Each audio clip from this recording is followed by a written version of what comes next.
வணக்கம், நான் உங்கள் கோடங்கி. இந்த வார ரிலீஸ்ல பரபரப்பா எதிர்பார்க்கிற படம் மகாராஜா, விஜய் சேதுபதியோட படம். இந்த படத்தை இயக்கி இருக்கிறது நிதின். இவர் என்னன்னா குரங்கு பொம்மைன்னு ஒரு படம், எல்லாரும் எதிர்பார்த்த ரொம்ப ரசிச்ச ஒரு படம் குரங்கு பொம்மை. அந்த படத்தினுடைய இயக்குனர் ரொம்ப வருஷம் கழிச்சு இன்னொரு படம் பண்ணியிருக்காரு, அதுதான் மகாராஜா. இதுல இன்னொரு ஸ்பெஷல் என்ன இருக்கு அப்படின்னா, விஜய் சேதுபதியோட 50வது படம். பெரும்பாலும் நடிகர்களுக்கு 25வது படம், 50வது படம், 75வது படம், 100வது படம் அப்படின்னா பெருசா போகாது. ஒரு சில நடிகர்களுக்கு மட்டும் தான் அது விதிவிலக்கு. பெரும்பாலும் அந்த படங்கள் பெருசா ஓடுறதே இல்லை. ஆனா இந்த படம் எதிர்பார்ப்பை பூர்த்தி செய்யுமா அப்படின்னா, படம் உண்மையிலேயே வேற ஒரு கலரோட வந்திருக்குங்க. மகாராஜா அப்படின்னு பேர் வச்ச ஏத்த மாதிரியே விஜய் சேதுபதி அந்த படத்துல தனக்கான கேரக்டரை தூக்கி பிடிச்சிருக்காரு. முழு படத்தையும் முழு திரைக்கதையும் கதையும் அவர் மட்டுமே அவர் மேல டிராவல் பண்ணியிருக்காரு. அவ்வளவு பிரமாதமா எக்ஸலண்டான ஒரு ஒர்க், ஒரு அப்பாவியான கேரக்டரா பண்ணியிருக்காரு. வழக்கமா அந்த படம் பார்க்கும்போது பெரும்பாலும் பாத்தீங்கன்னா இந்த படம் ஏதேதோ படங்களுடைய தொடர்பாக நம்ம கண்ணு முன்னாடி வந்து போகும். படத்தினுடைய ஒன்லைன் ரொம்ப சின்னது தாங்க.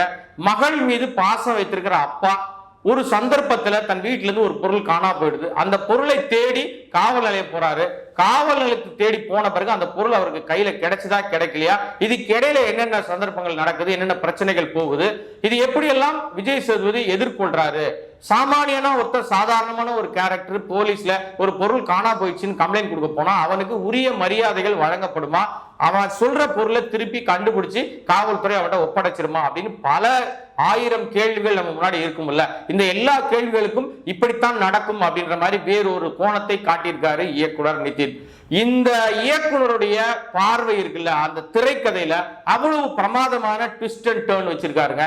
ரொம்ப ரொம்ப சிம்பிளான லைன், ரொம்ப ரொம்ப சின்ன விஷயம். இதுக்கா போய் இவ்வளவு பெரிய பிரச்சனை பண்ணாங்க அப்படின்ற மாதிரி இருக்கும். அது என்ன இதுக்கா போய் அப்படின்ற விஷயத்த நீங்க படம் பார்த்து தெரிஞ்சுங்க. ஏன்னா படத்துல அவ்வளவு விஷயங்கள் கொட்டி கிடக்குது. கூடுதலான வயலன்ஸ் இருக்கு, ஆனா கூடுதலான அந்த அளவுக்கு ட்விஸ்ட் அண்ட் டர்ன்ஸ் இருக்கு. ரொம்ப எதிர்பார்ப்பை எகிர வைக்கிற விஷயங்கள், ரொம்ப ஷாக்கான விஷயங்கள், அதிர்ச்சி ரகமான விஷயங்கள் எல்லாமே ஒட்டுமொத்தமா பயங்கரமா இதுக்குள்ள இருக்கு. படம் ஓப்பனிங்லயே பாத்தீங்கன்னா உங்களுக்கு விஜய் சேதுபதி ஒரு சலூன்ல வேலை செய்வாரு. ஒரு சவர கத்தி பிடிச்சிக்கிட்டு அவர் வேலை செஞ்சிட்டு இருப்பாரு. அவருடைய முதலாளியா நம்ம பாரதி ராஜா. அந்த இடத்துல அதுக்கு முன்னாடியே அவர் இன்னொரு இடத்துல வேலை பார்த்திருப்பார். PL தேனப்பன் கடையில வேலை பார்ப்பார். அவரு ஒரு சலூன் கடை. இப்படி பல விஷயங்கள் இருக்கும். நான் லீனியர் முறையில் இந்த கதையை சொல்வதற்கு இயக்குனர் முயற்சி எடுத்திருக்காரு. இது சமகாலத்தில் நடந்திருக்கா, ஏற்கனவே நடந்த கதையா, அதோட தொடர்ச்சியா இப்ப நம்ம பாக்குறோமா அப்படின்றதெல்லாம் படம் பார்த்து நீங்களே தெரிஞ்சீங்களே.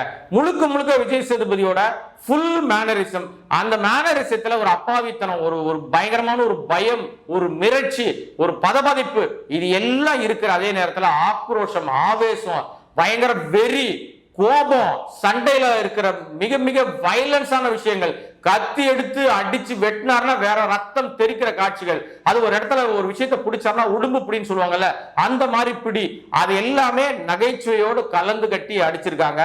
இதுல விஜய் சேதுபதிக்கு ஈக்குவல்னு சொல்றதை விட நம்ம கவனிக்கத்தக்க அந்த கதாபாத்திரம் யாருக்கு பொருந்தி போயிருக்கு அப்படின்னா, அனுராக் காஷிப்புக்கும் சிங்கம் புலிக்கும். இந்த ரெண்டு பேருமே பாத்தீங்கன்னா படத்தினுடைய பல விஷயங்கள்ல நம்ம கண்ணு முன்னாடி இவ்வளவு கொடூரமானவர்களா, இவ்வளவு வயலன்ஸான நாட்களா, ஆனா அவங்க குடும்பத்தோடு இருக்கிற அந்த இடங்கள்ல அவங்க காமிக்கிற அந்த அன்பு, பாசம், அந்த விஷயங்கள்லாம் வேற மாதிரி இருக்கு. அனுராக் அவ்வளவு சிறப்பா அதுல பண்ணிருக்காரு. அவருடைய பேரா நம்ம அபிராமி நடிச்சிருக்காங்க. அவ்வளவு சிறப்பான ஒரு விஷயத்தை எடுத்துட்டு இதுக்கு மத்தியில இந்த மாதிரி கதைகள், பவேரிய கொள்ளையர்கள் பத்தி நிறைய கதைகள் நம்ம பார்த்திருப்போம். அத மாதிரி யதார்த்த கதையோடு தான் இந்த கதையும் வந்திருக்குன்னு நம்ம சொல்லலாம். இதுல யாரும் சோடை போனார்கள் சொல்ல முடியாத அளவுக்கு எல்லாருமே இதுல முனிஷ்காந்த் பண்ணிருக்காரு, சிங்கம்புலி பண்ணிருக்காரு, இந்த பல கதாபாத்திரங்கள் உள்ள வந்திருக்கு. யார் வந்திருந்தாலும் அந்த கதைக்கு, அந்த கதாபாத்திரத்துக்கு அவங்க அழகா பொருந்தி போறாங்க. ஒரு இடத்துல கூட இது வேஸ்டா இருக்குங்க, இந்த கேரக்டர் வேஸ்ட்டுங்க. SS ஸ்டான்லி அவர் நடிச்சிருக்காரு, ஒரு டைலாக் பேசுவார், அந்த டைலாக் நமக்கு பயங்கரமா உணர்த்தும். அப்புறம் குறிப்பா இந்த படத்துல இன்னொரு கதாபாத்திரம் ரொம்ப நம்ம கவனிக்க வைக்க கதாபாத்திரமா நட்டினுடைய கதாபாத்திரம் ஒரு காவல்துறை அதிகாரியா இருப்பாரு. ஆக்சுவலா அவரை பாக்குற எல்லாருக்கும் ஆரம்பத்துல விஜய் சேதுபதிக்கும் அவருக்குமான அந்த பாண்டிங் இருக்குல்ல, அந்த இடத்துல வரும்போது பாண்டிங் எல்லாம் கிடையாது. அவர் ஒரு போலீஸ் அதிகாரி, எங்க காணா போச்சு கண்டுபிடிச்சு கொடுங்கன்னு போய் கேட்கக்கூடிய இடத்துல விஜய் சேதுபதி இருக்காரு. அவர் பேரம் பேசி லஞ்சம் வாங்குற காவல்துறை அதிகாரி தான் பார்ப்போம். ஆனால் அவர் தான் கடைசியில கிளைமாக்ஸ் முன்னாடி ஒரு ட்விஸ்ட் ஒன்று வைப்பார் பாருங்க. அந்த இடத்துல எல்லாருமே கை தட்டுவாங்க. படம் பார்க்குற அனைவரும் அந்த அந்த ட்விஸ்ட்டை எல்லாரும் எதிர்பார்த்துட்டே இருக்காங்க. கரெக்டா அதே மாதிரி அந்த இடத்துல ஒரு பெரிய ஒரு ட்விஸ்ட் வைப்பாரு நட்டி. அதுக்கு பிற்பாடு நடக்கிற விஷயங்கள் எல்லாம் படத்தினுடைய அந்த கதையை களத்தையே மாத்தும். அவ்வளவு பிரமாதமான ஒரு கதாபாத்திரம் நட்டி மூலமா ஒரு இருக்கு. சரவண சுப்பையா உட்பட அப்புறம் மம்தா மோகன்தாஸ் நிறைய பேர் நடிச்சிருக்காங்க. எல்லா கதாபாத்திரங்களும் கதைக்கு பொருத்தமா அமைஞ்சிருக்கிறது தான் இந்த படத்தினுடைய பிளஸ். ரொம்ப சாதாரணமான ஒரு விஷயம் தாங்க, ரொம்ப எதிர்பார்க்க முடியாத ட்விஸ்டான ஒரு சின்ன விஷயம். அதை வச்சு ஒரு கதை பண்ணியிருக்காரு. 7 ஆண்டுகளுக்கு பிறகு இயக்குனர் மீண்டும் தன்னை ஒரு மிகச்சிறந்த இயக்குனராக நிரூபிச்சிருக்காரு. விஜய் சேதுபதி 50வது படத்தை அவருக்கு ஒரு வெற்றி படமாக கொடுக்கணும்னு முயற்சி எடுத்திருக்காரு. நமக்கு இந்த படம் இவ்வளவு பெரிய பரபரப்புகளை கொடுக்குது. இந்த படம் பார்க்கும்போது எனக்கெல்லாம் என்ன தோணுச்சு அப்படின்னா, ஒரு மகாநதி ஒரு இடத்துல வந்து போற மாதிரி ஒரு தோணுச்சு. அப்புறம் இன்னொரு இடத்துல பாத்தீங்கன்னா சவரகத்தின்னு ஒரு படம் வந்தது. அந்த படத்தினுடைய ரெசல்மெண்ட்ஸ் அங்கங்க வந்து போற மாதிரி இருக்கு. நடுவுல கொஞ்சம் பக்கத்தை காணும் ஒரு படத்துல ஒரு விஷயங்கள் விஜய் சேதுபதி பேசுற மாதிரி விஷயங்கள் வந்திருக்கும். அந்த காவல்துறை அந்த இடத்துல போய் பேசுற விஷயங்கள் எல்லாம் நமக்கு வந்து பல படங்களை அப்படியே தொட்டு தொட்டு வர மாதிரி இருந்தாலும் எந்த படமும் நம்மள டிஸ்டர்ப் பண்ணவே இல்லை. மகாராஜாவே ட்ரை பண்ணிருக்காரு. ஆனா அதே நேரத்துல வந்து பாத்தீங்கன்னா சில வயலன்ஸ் காட்சிகளை கொஞ்சம் குறைச்சிருக்கலாம்னு தோணி இருக்கு. ஆனா அதை நம்ம வந்து இந்த கதைக்கு இது தேவையா அப்படின்னு இயக்குனர் முடிவு பண்ணி வச்சிருக்காரு. ஆடியன்ஸ் என்ன முடிவு பண்றாங்கன்றத படத்தினுடைய வெளியீட்டுக்கு பிறகு, ஏன்னா நம்ம வந்து ரிலீஸ்க்கு முன்னாடியே பார்த்துட்டோம் படத்தை. படம் அந்த அளவுக்கு ஒரு பெரிய எதிர்பார்ப்பை ஏற்படுத்தி வச்சிருச்சு. இந்த நேரத்துல மகாராஜா நிச்சயமா ஆடியன்ஸ் பிடிக்குமானா டெஃபினட்டா பிடிக்கிற மாதிரி எலிமெண்ட்ஸ் வந்து அதுக்குள்ள இருக்கு. ஏன்னா இன்னைக்கு வந்து நம்முடைய சாமானியன் சாதாரணமான ஒரு கேரக்டர் நம்ம விட்ட விஷயத்த திருப்பி எடுக்க முடியுமான அலைன்னு அலையறாங்கல்ல. நீங்க போனாலும் எங்க போனாலும் கிடைக்காதியா, காசு இருந்தாதான் மரியாதை கொடுப்பாங்கன்ற விஷயம். அப்புறம் தன் மகனுடைய எல்லா விஷயங்களும் மகளுக்கும் அப்பாவுக்குமான பாண்டிங் ஒன்று இருக்குல்ல. இந்த விஷயத்துல வந்து அந்த இயக்குனருடைய பார்வை வந்து கிளைமாக்ஸ்ல ஒரு ட்விஸ்ட் வச்சிருப்பாரு. அப்பாவுக்கும் பொண்ணுக்குமான பாண்டிங்ல என்னடா ட்விஸ்ட் இருக்கும்னா, நீங்க படம் பாருங்களேன், அந்த ட்விஸ்ட் கடைசியில தெரியும்.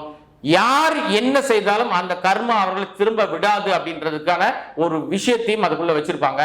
ரொம்ப ரொம்ப சிறப்பான திரைக்கதையினுடைய வேகம் வந்து அந்த பிஜிஎம்ல வந்து ரொம்ப அழகா பல இடங்கள்ல வெளிப்படுது. பாடல்களை விட பிஜிஎம் ரொம்ப பிரமாதமா இந்த படத்திற்கு கை கொடுத்துருக்குன்னே சொல்லலாம். ஒளிப்பதிவு தேவையான அளவுக்கு பல இடங்கள்ல இருக்கு. கத்திரி இன்னும் கொஞ்சம் போட்டிருக்கலாம், எடிட்டர் அவர் கொஞ்சம் மிஸ் பண்ணிருக்காருன்னு சொல்லலாம். ஒட்டுமொத்தமா நம்ம விஜய் சேதுபதிக்கு இந்த படம் நிச்சயமா அவருடைய கேரியர்ல மகாராஜாவா தான் இருக்கும், அதுல மாற்று கருத்து கிடையாது. நிறைய கேரக்டர் நடிச்சிருக்காங்க, எல்லாருக்கும் பிரமாதமான ஸ்கோப்பை கொடுத்திருக்காங்க. இந்த படம் எங்க பார்வையில இந்த லெவல் இந்த விஷயங்களுக்குள்ள வந்திருக்கு. ஆடியன்ஸ் பார்வை நீங்க என்ன முடிவு பண்றீங்க? ஏன்னா இது எல்லாம் மதிப்பு கொடுக்கறது, மார்க்கெட் கொடுக்கறது, ஜெயிக்க வைக்கிறது எல்லாம் உங்க கையில தான் இருக்கு. நீங்க படம் பார்த்துட்டு படம் எப்படி இருக்குன்னு கமெண்ட்ல சொல்லுங்க. மீண்டும் ஒரு நல்ல விமர்சனத்தோட சந்திக்கிறேன். நன்றி, வணக்கம்.